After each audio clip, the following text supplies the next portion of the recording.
I'm Noah Galper from Gold Coast region in Lehigh, Mazier number 000. And my TED Talk is about contemporary anti-Semitism. Before we begin, I'd like to start off with a quote. In the beginning was the faith, confidence, and the illusion.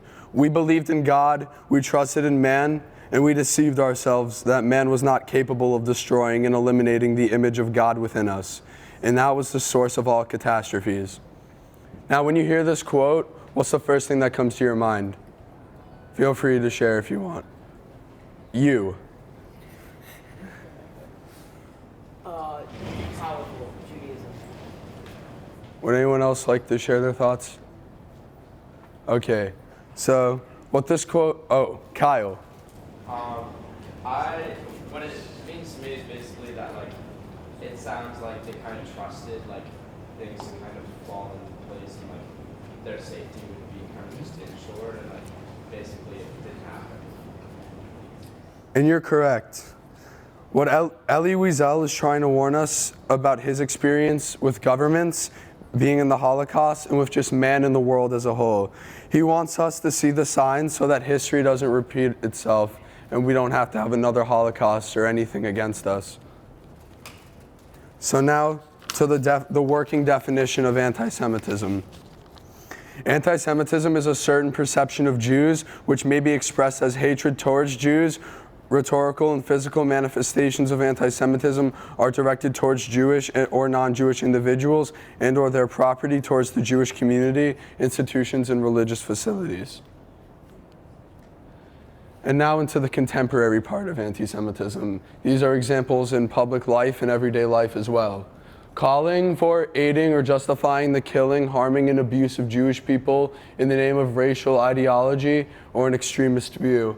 Making mendacious, dehumanizing, demonizing, and allegations in general about Jews, such as that the Jews are collective, but not exclusively, the myth of the Jews running the world, which is known as world Jewry, and how we control the media, the economy, and government.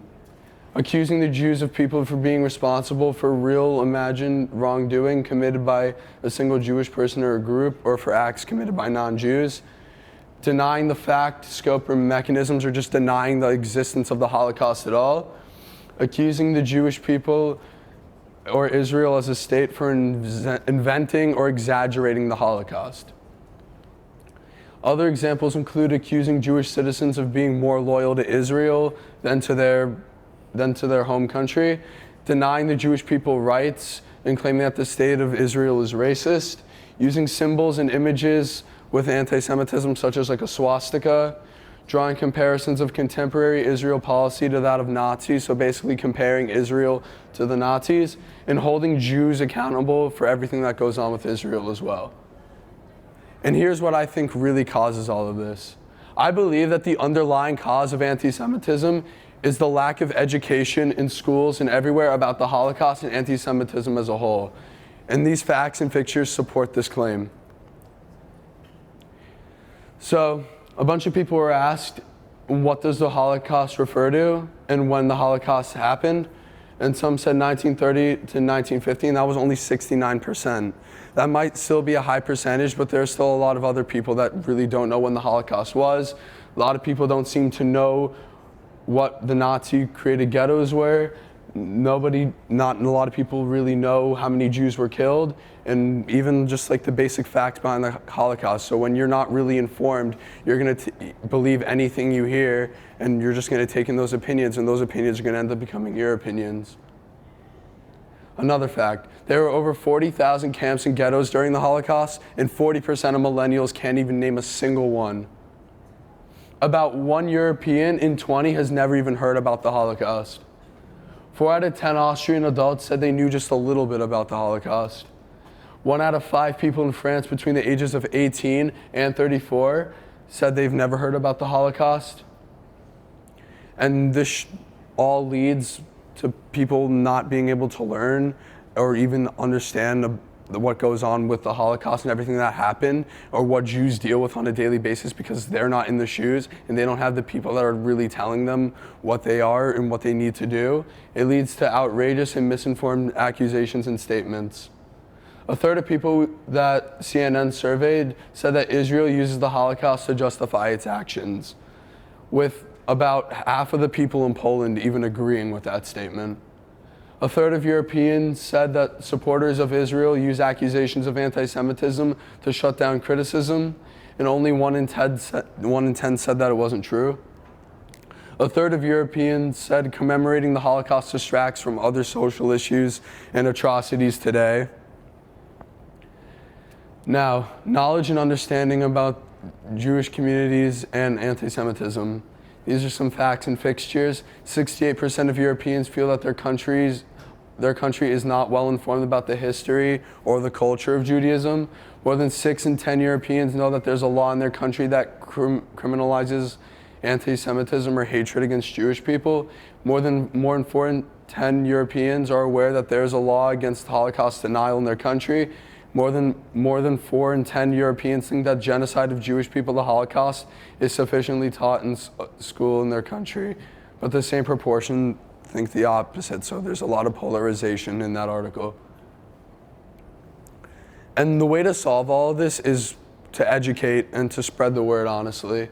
We live in a day and age where we rely on what we hear, see, and think. Literally, you could open up your phone and you'll have a million notifications and you'll be informed with a million different things as well. If educational systems and the media made a greater effort in educating the masses on facts and history, we can definitely stunt and decrease anti-Semitism. There are only 6 states in the US that require Holocaust education, and out of 50, that is completely unacceptable, and most likely a factor in the rise of xenophobia, anti-Semitism, racism, white supremacy, and even homophobia. Let's get one thing straight. Anti-Semitic acts are criminal when they are defined by law. Criminal acts are anti-Semitic when the targets of the attacks are Jewish or property or affiliated with Jews. Anti-Semitic discrimination is the denial of Jews to opportunities or services that everyone else is provided with as well. The opinions of anti-Semitism in different countries. Half of Europeans consider that anti-Semitism is a problem in their country. Around a fifth percent of Europeans have friends or acquaintances who are Jewish. The majority view in 6 EU member states. All the other respondents are of the opinion that anti-Semitism has remained the same, decreased, or have no opinion, and response from a majority in 22 countries. So this is a very popular topic in the world, and everyone has their own opinions, so it's really polarized because everyone feels different ways. Now into what is contemporary anti-Semitism. Contemporary anti-Semitism is a widespread rising expression of hatred, harassment, and discrimination against Jews with impacts today. Anti-Semitism poses a threat to all countries given its global reach and rise, and is reflected in the Anti-Defamation League Global Survey from 2014 that examined attitudes towards Jewish people in 101 countries. The survey found that over 1.09 billion people worldwide have anti-Semitic attitudes, and that's just terrible. Secondly, in more recent years, anti-Semitism has grown as a global security issue due to the increases in nature of the violence used in attacks and the anti-Semitic motives of terrorist attacks with violent extremists targeting and killing Jewish people all over the world, from Mumbai all the way to Pittsburgh. Anti-Semitism has been a driving force in violent extremist ideologies like racism, xenophobia, and homophobia as well. Thirdly, anti-Semitism is becoming a serious human rights issue. It seems like every day there's like a new attack every day somewhere. Last time I remember, the Black Hebrew Israelites did a whole attack in New Jersey and attacked a Jewish deli. And it just happens like all the time, and it needs to be covered more, and stuff like this needs to be spread out because it's a sin if this thing starts to feel normal. Another quote from Elie Wiesel. Once I thought that anti-Semitism is ended, today it's clear to me that it will probably end. And the sad thing is that he's probably right. Elie's last warning. Elie predicted this and warned us for the future and the rise of anti-Semitism. We need to stop ignoring the warnings and facing the facts before it's too late. We can't afford to ignore man's capability of destroying man, and we can't afford to lie to ourselves that the Holocaust can occur again, because it can happen before we know it.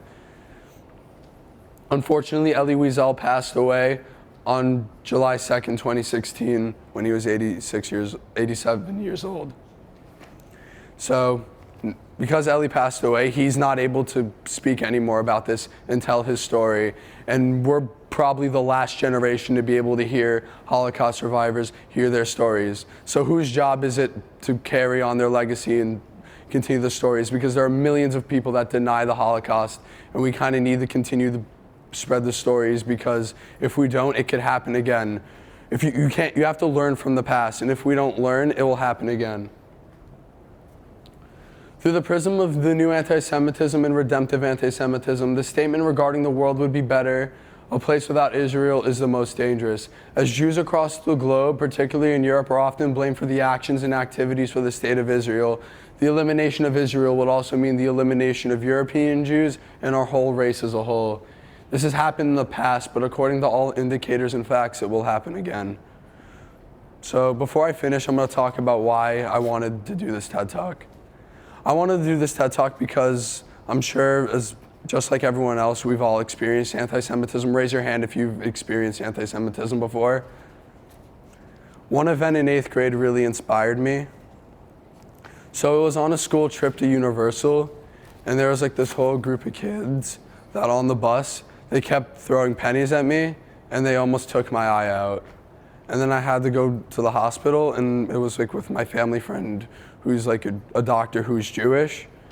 And he showed me that Elie Wiesel quote, and that kind of inspired all of this. So that's why I wanted to do this. So thank you all for listening. I appreciate it.